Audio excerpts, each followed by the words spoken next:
متشابها مثانية تقشعر منه جلود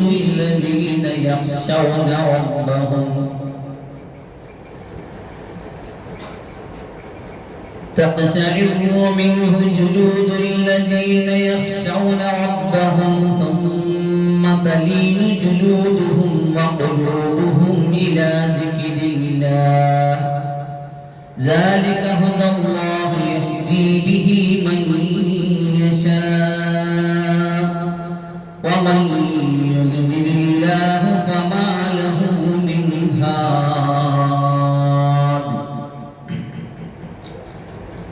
وروي عن النبي صلى الله عليه وسلم خيركم من تعلم القرآن وعلمه أو كما قال سيدنا وحبيبنا رسول الله صلى الله عليه وسلم. ബഹുനിരായ ഈ മജ്ലിസിനെ ധന്യമാക്കിക്കൊണ്ടിരിക്കുന്ന അഭിനന്ദനായ മഹല്ലിന്റെ ചീഫ് ഇമാം അബ്ദുൽ സത്താർ നദ്വി ഉസ്താദ് അവറുകൾ, ഈ മഹല്ലിന്റെ ഇമാം, ഈ സ്ഥാപനത്തിന്റെ വൈസ് ചെയർമാൻ കൂടിയായ ഷാജഹാൻ മന്നാനി ഉസ്താദ് അവറുകൾ, നമ്മുടെ ലോഗോ പ്രകാശനം ചെയ്ത പ്രാദേശിക committee chairman doctor Yusuf Chelappally, അതുപോലെ ഈ മഹത്തായ സംരംഭത്തിൽ ആദ്യം മുതൽ ഭാഗവാക്കായിരിക്കുന്ന ബഹുനിരായ ഈ നാട്ടിന്റെ സത്യവിശ്വാസികളെ, വിശ്വാസിനികളെ, രക്ഷകർത്താക്കളെ, വിദ്യാർത്ഥികളെ, അസ്സലാമു അലൈക്കും വറഹ്മത്തുള്ളാഹി വബറകാതുഹു. അല്ലാഹു സുബ്ഹാനഹു വ തആല നമ്മുടെ ഈ മജ്ലിസിനെ പൂർണ്ണമാക്കി കബൂലാക്കി തരുമാറാകട്ടെ. പരിശുദ്ധമായ ദീനിയായ മജ്ലിസിൽ, അല്ലാഹുവിന്റെ ദിക്റുകൾ ഉരുവിട്ട മജ്ലിസിൽ, ഹബീബായ റസൂലുള്ളാഹി സ്വല്ലല്ലാഹു അലൈഹി വസല്ലമയ്ക്ക് സ്വലാത്ത് സലാമുകൾ ചൊല്ലിയ മജ്ലിസിൽ പരിശുദ്ധമായ ഖുർആൻ ക്ലാസ് കേൾക്കുവാൻ വേണ്ടി ആഗ്രഹത്തോടെ ആവേശത്തോടു കൂടി ഇരിക്കുന്ന നമ്മുടെ മുന്നിൽ പരിമിതമായ സമയത്തിനുള്ളിൽ ഏതാനും കുറഞ്ഞ കാര്യങ്ങൾ മാത്രം ഇന്ന് പറയുവാനാണ് ആഗ്രഹിക്കുന്നത്. വാങ്ങിന് മുമ്പ് ബഹുമാനപ്പെട്ട ഉസ്താദുകളുടെ ദുആയോട് കൂടി നമ്മുടെ മജ്ലിസ് പിരിയേണ്ടതുണ്ട്. വരുന്ന വ്യാഴാഴ്ചകളിൽ ഇൻഷാ അല്ലാഹ് സൂറത്തുൽ കഹ്ഫിലൂടെ ഒരു വൈജ്ഞാനിക യാത്ര എന്ന നമ്മുടെ ഈ ഖുർആൻ പ്രഭാഷണത്തിന്റെ വിഷയത്തെ അധികരിച്ചുകൊണ്ട് ഇൻഷാ അല്ലാഹ് സംസാരിക്കാം. ഏതാനും ചില കാര്യങ്ങൾ മാത്രം സൂചിപ്പിച്ചുകൊണ്ട് അവസാനിപ്പിക്കാനാണ് ആഗ്രഹിക്കുന്നത്. അല്ലാഹു സുബ്ഹാനഹു വ തആല നമുക്ക് നൽകിയ വലിയൊരു അനുഗ്രഹമാണ് വിശുദ്ധമായ ഖുർആൻ. ഹബീബായ റസൂലുള്ളാഹി സ്വല്ലല്ലാഹു അലൈഹി വസല്ലമ തങ്ങൾ നമ്മോട് വിട പറഞ്ഞു പോകുമ്പോൾ വിടവാങ്ങൽ പ്രസംഗത്തിൽ നമ്മോട് പറഞ്ഞൊരു കാര്യമുണ്ട്. തറക്തു ഫീകും അംറൈൻ ലൻ തളില്ലു മാ തമസ്സക്തും ബിഹിമാ. രണ്ട് കാര്യം ഞാൻ നിങ്ങൾക്ക് തന്നിട്ടാണ് പോകുന്നത്. അതിനെ നിങ്ങൾ മുറുകെ പിടിച്ചാൽ നിങ്ങൾ ഒരിക്കലും വഴിപിടിച്ചു പോകില്ല. കിതാബുല്ലാഹി വസുന്നത്തു റസൂലിഹി സ്വല്ലല്ലാഹു അലൈഹി വസല്ലം. ഒന്ന് അല്ലാഹുവിന്റെ ഗ്രന്ഥമാണ്, മറ്റൊന്ന് ഹബീബായ റസൂൽ സ്വല്ലല്ലാഹു അലൈഹി വസല്ലമ തങ്ങളുടെ പരിശുദ്ധമായ സുന്നത്താണ്.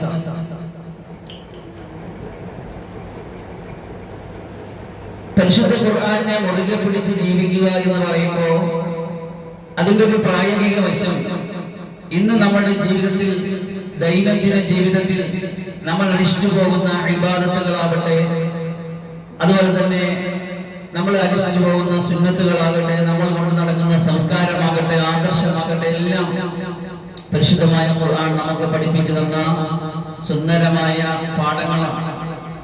അതിനെ തമസ്സുഖ് ചെയ്യുന്നതിന്റെ, മുറുകെ പിടിക്കുന്നതിന്റെ പ്രധാനപ്പെട്ട ഒരു ഭാഗമാണ് എല്ലാ ദിവസവും അതിനെ പാരായണം ചെയ്യുക എന്ന് പറയുന്നത്. വിശുദ്ധമായ ഖുർആൻ ഒരു സത്യവിശ്വാസിയുടെ ജീവിതത്തിൽ നിന്ന് ഒരു നിമിഷം പോലും മാറി നിൽക്കാവതല്ല. അങ്ങനെ മാറി നിന്നാൽ ഖുർആനില്ലാത്ത ഹൃദയം ആളില്ലാത്ത വീട് പോലെയാണ്. അവിടെ പിന്നെ വെളിച്ചമുണ്ടാവില്ല. അവിടെ പിന്നെ ഈമാന്റെ തിരി പോലും, ഈമാന്റെ ചെറിയ ഒരു വെട്ടം പോലും അവിടെ അവശേഷിക്കില്ല. അതുകൊണ്ട് എല്ലാ ദിവസവും നമ്മൾ പാരായണം ചെയ്യാൻ വേണ്ടി നമ്മോട് നിർദ്ദേശിക്കപ്പെട്ട സൂറത്തുകളുണ്ട്. സൂറത്ത് യാസീൻ, സൂറത്തുൽ വാഖിയ, സൂറത്തുൽ മുൽക്ക്, സൂറത്തുൽ ദുഹാൻ തുടങ്ങിയ സൂറത്തുകൾ. ഇത്തരണത്തിൽ അങ്ങനെ നമ്മോട് നിർദ്ദേശിക്കപ്പെട്ട എല്ലാ ആഴ്ചകളിലും സയ്യിദുൽ അയ്യാം, ദിവസങ്ങളുടെ നേതാവ് എന്നറിയപ്പെടുന്ന വെള്ളിയാഴ്ച ദിവസം നമ്മോട് പാരായണം ചെയ്യാൻ വേണ്ടി ഹബീബായ റസൂൽ സല്ലല്ലാഹു അലൈഹി വസല്ലം നിർദ്ദേശിച്ചിട്ടുള്ള ഒരു സൂറത്താണ് സൂറത്തുൽ കഹ്ഫ്. ഗുഹാ അധ്യായം എന്നാണ് സൂറത്തുൽ കഹ്ഫിന്റെ അർത്ഥം. ഈ സൂറത്തുൽ കഹ്ഫ് എന്തുകൊണ്ട് എല്ലാ ആഴ്ചയിലും ദിവസങ്ങളുടെ നേതാവായ ഒരുപാട് പുണ്യങ്ങൾ കൊണ്ട് അല്ലാഹു നിറച്ചു വെച്ചിരിക്കുന്ന ഒരു പുണ്യത്തിന് 10 ഇരട്ടി നന്മയും ഒരു തിന്മയ്ക്ക് 10 ഇരട്ടി തിന്മയും എഴുതി വെക്കുന്ന ഒരുപാട് മഹത്വങ്ങളുടെ ഉടമയായ വെള്ളിയാഴ്ച ദിവസം നിർബന്ധമായിട്ട് പാരായണം ചെയ്യണം. അങ്ങനെ ഒരാളൊരു വെള്ളിയാഴ്ച സൂറത്തുൽ കഹ്ഫ് പാരായണം ചെയ്താൽ 8 ദിവസമുള്ള എല്ലാ ഫിത്നകളിൽ നിന്നും അവൻ സംരക്ഷിക്കപ്പെടും അത്രേ. അടുത്ത വെള്ളിയാഴ്ച വരെ അല്ലാഹു അവനൊരു പ്രത്യേക പ്രകാശത്തിലാക്കും അത്രേ. അവന്റെ കാൽപാദം മുതൽ ആകാശത്തിന്റെ അങ്ങേ അറ്റം വരെ അല്ലാഹു ഒരു വെളിച്ചം അവന് വേണ്ടി നിശ്ചയിച്ചു വെക്കും അത്രേ. നാളെ ദജ്ജാൽ വരുമ്പോ, ഖിയാമത്ത് നാളോടനുബന്ധിച്ച് വരുന്നൊരു വലിയ ഫിത്നയാണ് ഫിത്നത്തുൽ ദജ്ജാൽ. എല്ലാ നിസ്കാരങ്ങളും നമ്മൾ അല്ലാഹുവോട് കാവലിനെ തേടുന്ന ആ ദജ്ജാലിന്റെ ഫിത്നയിൽ നിന്ന് സംരക്ഷിക്കപ്പെടണമെങ്കിൽ സൂറത്തുൽ കഹ്ഫ് എല്ലാ വെള്ളിയാഴ്ചയും മുടങ്ങാതെ ഓതണം. ആ സൂറത്തുൽ കഹ്ഫ് നമ്മുടെ ജീവിതത്തിന്റെ യാഥാർത്ഥ്യങ്ങളുമായിട്ട് തട്ടിച്ചു നോക്കിയാൽ ഒരുപാട് ഒരുപാട് ഒരുപാട് അത്ഭുതങ്ങൾ ഉൾക്കൊള്ളുന്ന ഒന്നാണ് ഈ സൂറത്തുൽ കഹ്ഫിന്റെ അവതരണ പശ്ചാത്തലം. ബഹുമാനപ്പെട്ട മുഫസ്സിരീങ്ങൾ തങ്ങളുടെ ഹദീസിന്റെ തഫ്സീറിന്റെ ഗ്രന്ഥങ്ങളിൽ ഇങ്ങനെ സൂചിപ്പിക്കുന്നത് കാണാം. റസൂലുള്ളാഹി സ്വല്ലല്ലാഹു അലൈഹി വസല്ലമ പ്രബോധന ദൗത്യവുമായിട്ട് വരുമ്പോ ഖുറൈശികൾ രണ്ടുപേരെ യഹൂദികളുടെ ജൂതന്മാരുടെ അടുക്കലേക്ക് പറഞ്ഞു വിട്ടിട്ട് ഞങ്ങളുടെ നാട്ടിൽ ഒരു നബി വന്നിട്ടുണ്ട്, ആ നബിയെ നമുക്കൊന്ന് പരിശോധിക്കണം, ആ നബി സത്യ നബിയാണോ അല്ലാത്ത നബിയാണോ നമുക്ക് തിരിച്ചറിയണം, നമുക്കറിവില്ല, അവരുടെ കയ്യിൽ ധാരാളം അറിവുകളുണ്ട്, വിജ്ഞാനങ്ങളുണ്ട്. അങ്ങനെ അവർ കുറച്ച് ചോദ്യങ്ങൾ പറഞ്ഞു കൊടുത്തു റസൂലുള്ളാഹിയോട് ചോദിക്കാൻ. അതിൽപ്പെട്ട ചോദ്യം ഇതാണ്: മുമ്പ് ഒരു കാലഘട്ടത്തിൽ കുറച്ച് ഗുഹാനിവാസികളെ കുറിച്ച് പറയപ്പെടുന്നുണ്ട്. അതിനെ സംബന്ധിച്ചൊരു വിശദമായ വിശദീകരണം നിങ്ങൾ ആവശ്യപ്പെടും. ഒന്ന്. മറ്റൊന്ന്, മശ്രിഖ് കീഴടക്കിയ ഒരു രാജാവുണ്ട്. ലോകം മുഴുവൻ അടക്കി ഭരിച്ച ചക്രവർത്തിമാർ 4 പേരാണ്. 2 പേര് മുഅ്മിനീങ്ങളും 2 പേര് കാഫിരീങ്ങളും. അതിൽപ്പെട്ടൊരു രാജാവിനെ സംബന്ധിച്ച് നിങ്ങൾ ചോദ്യം ചോദിക്കും, അദ്ദേഹം ഉത്തരം പറയുമെന്ന് നോക്കട്ടെ. പിന്നെ 3ാമത്തെ ചോദ്യം റൂഹിനെ പറ്റി ചോദിക്കും, ജീവനെ സംബന്ധിച്ച്, ആത്മാവിനെ സംബന്ധിച്ച്. ഈ 3 ചോദ്യം ചോദിക്കുമ്പോ കൃത്യമായിട്ട് ഉത്തരം അദ്ദേഹം തരുമെങ്കിൽ അദ്ദേഹം ഒരു മുർസലായ നബിയാണ്. അതിന് അദ്ദേഹത്തിന് കഴിയുന്നില്ല എങ്കിൽ അദ്ദേഹത്തിന്റെ വിഷയത്തിൽ നിങ്ങൾക്ക് എന്ത് തീരുമാനവും എടുക്കാം, അദ്ദേഹം ഒരു നബി അല്ല എന്ന് അവിടെ സ്ഥാപിക്കപ്പെടുകയാണ്. റസൂലുള്ളാഹി സ്വല്ലല്ലാഹു അലൈഹി വസല്ലം തങ്ങളുടെ അടുക്കൽ ഇവർ വന്നിട്ട് ചോദിക്കുകയുണ്ടായി 3 ചോദ്യങ്ങൾ. റസൂലുള്ളാഹി സ്വല്ലല്ലാഹു അലൈഹി വസല്ലം പറഞ്ഞു, നാളെ പറയാം. റസൂലുള്ളാഹി സ്വല്ലല്ലാഹു അലൈഹി വസല്ലം പറഞ്ഞു, നാളെ പറയാം. ഇൻഷാ അല്ലാഹ് പറഞ്ഞില്ല. നാളെ പറയാമെന്ന് പറഞ്ഞു വെച്ചു, പക്ഷെ ഇൻഷാ അല്ലാഹ് പറഞ്ഞില്ല. സംഭവിച്ചത് എന്തെന്ന് വെച്ച് കഴിഞ്ഞാൽ പിറ്റെന്നും 3നും 4നും 5നും 1 അള്ളാഹുവിന്റെ ഭാഗത്തു നിന്നൊരു തീരുമാനവും ഒരു നിർദ്ദേശവും വന്നില്ല. ദിവസം 15 വരെയായി. റസൂൽ സല്ലല്ലാഹു അലൈഹി വസല്ലമയ്ക്ക് വല്ലാത്ത സങ്കടമായി. അള്ളാഹുവിന്റെ ഭാഗത്തു നിന്നൊരു അറിയിപ്പും വരുന്നില്ല. ആ ഖുറൈശികൾ സന്തോഷത്തിലാണ്. നബിയെ ഉത്തരം പൊട്ടിച്ചല്ലോ, നബി ക്വസ്റ്റ്യൻ ആൻസർ തന്നില്ലല്ലോ.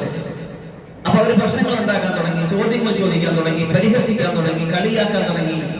റസൂലുള്ളാഹി സ്വല്ലല്ലാഹു അലൈഹി വസല്ലം വിഷമത്തിലായിരിക്കെ ഹസ്രത്ത് ജിബ്രീൽ അലൈഹിസ്സലാം അല്ലാഹുവിന്റെ ഭാഗത്തിൽ നിന്ന് കൊണ്ടുവന്ന ഒരു നിധി, ആ നിധിയുടെ പേരാണ് സൂറത്തുൽ കഹ്ഫ്. അതിന്റെ അകത്ത് ഈ പറയപ്പെട്ട സംഗതികളിൽ നിന്ന് 2 ക്വസ്റ്റ്യന്റെ ആൻസർ ഉണ്ടായിരുന്നു. ഒന്ന്, മുൻ കാലഘട്ടത്തിൽ തങ്ങളുടെ ആദർശത്തിന്റെ സംരക്ഷണത്തിന് വേണ്ടി നാടും വീടും വിട്ടൊഴിഞ്ഞു പോയ ഒരു നാടിന്റെ സർവ്വ സംവിധാനങ്ങളും അധികാരങ്ങളും രാജ്യവും മുഴുവൻ എതിരായിരിക്കുമ്പോഴും വിശ്വസിച്ച ആദർശത്തിന്റെ നിലനിൽപ്പിനും അതിന്റെ സാക്ഷാത്കാരത്തിനും വേണ്ടി നാടും വീടും വിട്ടുപോയിട്ട് ഒരു ഗുഹയിൽ കയറി താമസിക്കുകയും 300 വർഷക്കാലം അവിടെ അള്ളാഹു ഉറങ്ങിക്കിടത്തുകയും കൃത്യമായ രൂപത്തിൽ അള്ളാഹു തിരിച്ചും മറിച്ചും കിടത്തി സൂര്യപ്രകാശം അതിന്റെ അകത്തേക്ക് കൊടുത്ത് ലോകത്തിന്റെ മുന്നിൽ അന്നും ഇന്നും എന്നും ഒരു അത്ഭുതമായിട്ടിരിക്കുന്ന ഗുഹാനിവാസികളുടെ ആ സംഭവം ഈ സൂറത്തിൽ പറയുന്നത് കൊണ്ട് തന്നെ ഈ സൂറത്തിന്റെ പേര് സൂറത്തുൽ കഹ്ഫ് അഥവാ ഗുഹാ അധ്യായം എന്നാണ്. അതുപോലെ തന്നെ ദുൽഖർനൈൻ എന്ന മശ്രിഖ് മഗ്രിബിനെ കീഴടക്കിയ ലോക ചക്രവർത്തിയെ സംബന്ധിച്ച് അല്ലാഹു സുബ്ഹാനഹു വ തആല ആ സൂറത്തിലൂടെ പറയുകയുണ്ടായി. മൂന്നാമത്തെ ക്വസ്റ്റ്യൻ ആൻസർ ഇതായിരുന്നു, റൂഹിനെ സംബന്ധിച്ച് ചോദിക്കുക, ജീവനെ സംബന്ധിച്ച് ചോദിക്കുക, ആത്മാവിനെ സംബന്ധിച്ച് ചോദിക്കുക. റസൂൽ സല്ലല്ലാഹു അലൈഹി വസല്ലം സൂറത്തുൽ ഇസ്രായിൽ അല്ലാഹു ഇങ്ങനെ പറയുകയുണ്ടായി, യസ്അലൂനക അനിർ റൂഹ്, റൂഹിനെ സംബന്ധിച്ച് അങ്ങയോട് ചോദിക്കും, ആത്മാവിനെ സംബന്ധിച്ച് ജീവനെ സംബന്ധിച്ച് അങ്ങയോട് ചോദിക്കും. ഖുൽ റൂഹു മിൻ അംരി റബ്ബി, റൂഹിന്റെ റബ്ബിന്റെ കാര്യമാണ്, അതിനെക്കുറിച്ച് ഇപ്പോൾ വെളിപ്പെടുത്താനാകില്ല, അതിനെക്കുറിച്ച് ഇപ്പോൾ വ്യക്തമായി പരസ്യമായി പറയാനാകില്ല. അങ്ങനെ ചില കാര്യങ്ങളുണ്ടല്ലോ, എല്ലാവരിടത്തും പറയാൻ പറ്റാത്ത, എല്ലാം പൊളിച്ചു പറയാൻ പറ്റാത്ത ചില കാര്യങ്ങളുണ്ടല്ലോ, അതിൽപ്പെട്ട ഒന്നാണ് റൂഹ് എന്ന് തൽക്കാലം മനസ്സിലാക്കുക. റസൂൽ സല്ലല്ലാഹു അലൈഹി വസല്ലം തങ്ങൾക്ക് വളരെ ആശ്വാസമായി സൂറത്തുൽ കഹ്ഫിന്റെ അവതരണത്തിലൂടെ ഈ സൂറത്തുൽ കഹ്ഫ് ഇവിടെ ആരംഭിക്കുന്നത് ബഹുമാനപ്പെട്ട ഉസ്താദ് നിങ്ങളോട് സൂചിപ്പിച്ചതുപോലെ അൽഹംദുലില്ലാഹ് അൽഹംദുലില്ലാഹില്ലദീ അൻസല അലാ അബ്ദിഹിൽ കിതാബ വലം യജ്അൽ ലഹു ഇബജാ എന്ന വിശുദ്ധമായ ഖുർആനിന്റെ പാരായണം കേൾക്കുമ്പോൾ വിശുദ്ധമായ ഖുർആൻ നമ്മുടെ ഹൃദയത്തിൽ തെളിനീരായിട്ട്, ഹൃദയത്തിന്റെ ആവേശമായിട്ട്, ശരീരത്തിന്റെ രോമാഞ്ചമായിട്ട് മാറണം. അങ്ങനെയാണ് ഖുർആനെ അല്ലാഹു അവതരിപ്പിച്ചു വെച്ചിരിക്കുന്നത്. അല്ലാഹു നസ്സല അഹ്സനൽ കിതാബി, അല്ലാഹു അനസ്സല അഹ്സനൽ ഹദീസി കിതാബൻ മുതശാബിഹൻ മസാനിയ. അല്ലാഹു സുബ്ഹാനഹു വിശുദ്ധമായ ഗ്രന്ഥത്തെ അല്ലാഹു ആവർത്തിച്ച് പാരായണം ചെയ്യപ്പെടുന്ന ഒന്നായിട്ട് അവതരിപ്പിച്ചു. എന്നിട്ട് അല്ലാഹു പറയാണ്,